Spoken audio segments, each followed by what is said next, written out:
concernant le traitement des décès. Je vous remercie. Merci beaucoup, Honorable Awa Sonko. Honorable Abdoulaye Sow, vous avez la parole. Honorable Omar Diop se prépare.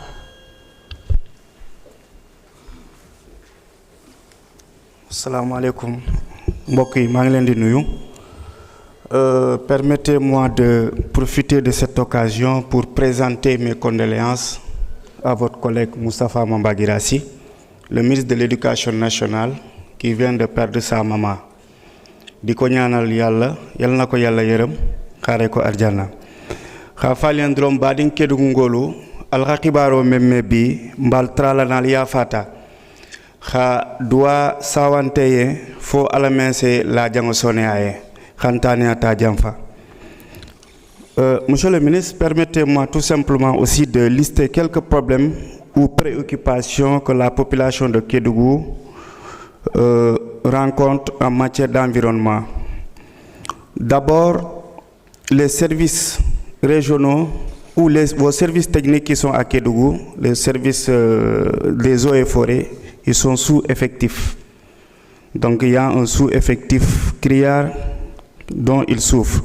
Mais le déboisement, monsieur le ministre, Kédougou frôle les 50 degrés entre le mois de mars et le mois de mai. Et ça, c'est dû un peu au déboisement.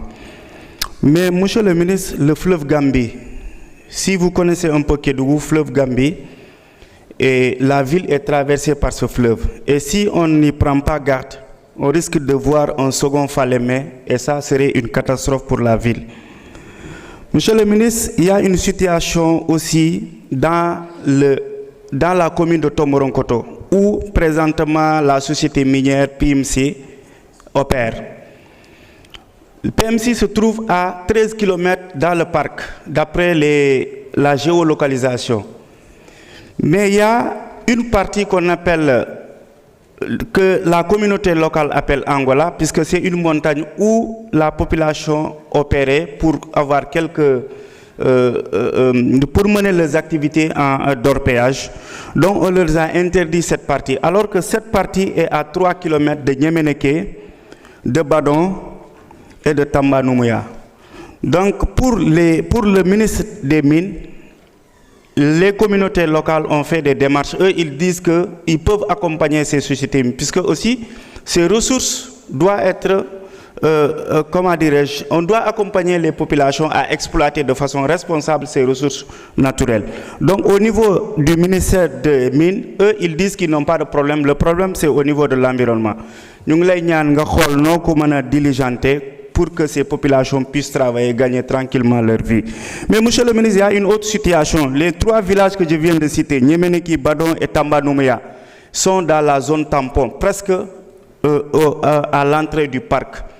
Et ce qui s'est passé, leurs champs, après avoir mené une extension du parc, leurs champs sont désormais dans le parc. Et là, ça pose énormément de problèmes. Je pense qu'il faut revoir cette partie-là. Merci. Merci beaucoup, honorable. Honorable Omar Diop, vous avez la parole.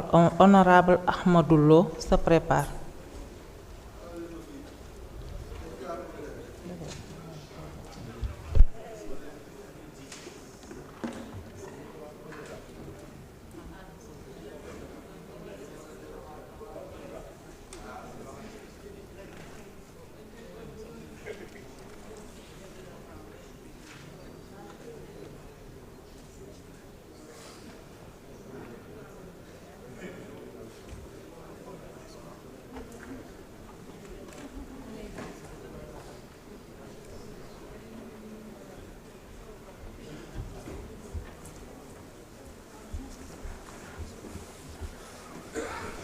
Auzu billahi minash shaitanir rajim. Bismillahir rahmanir rahim. Monsieur le ministre, ñu ngi lay nuyu. Madame la présidente, di nuyu les directeurs généraux COSOSEN cadre de vie, Seydina Aline Diène paysage urbain ak Babacar Sarr Sonaget.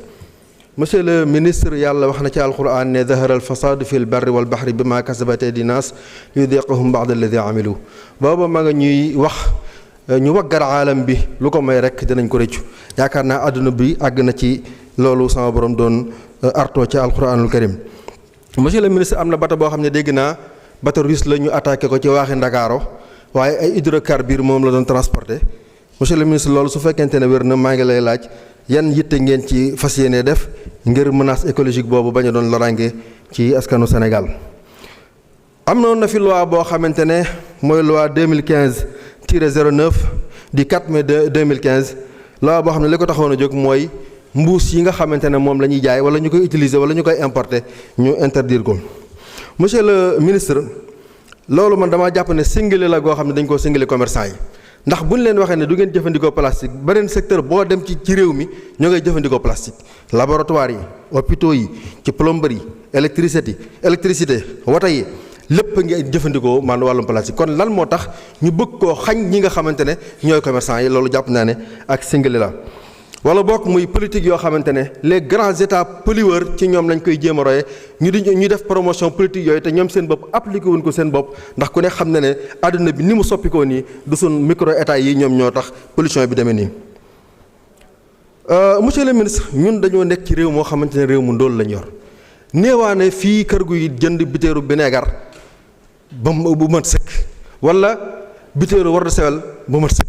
li ëpp ci nit ñi ci détail la ñuy jënd dañuy jënd diw détail vinaigre détail diwlin détail monsieur le ministre loolu bu ñu ko deful ci mbuus fan lañ koy def jàpp naa ne war nañoo bàyyi xel bu baax a baax ci interdiction boobu wala boog ñu yolamal ko bu baax a baax nañ ko yolamal dégg naa war nañoo daje ak yow vivement cette rencontre waaye bu ngeen ci demee nag na ngeen wàññi teengal gi ci loi boobu te xam ne ñun réew mu néew doole lañ yor waaye nag gën a def yitte ci recyclage bi ndax xam ngeen ne.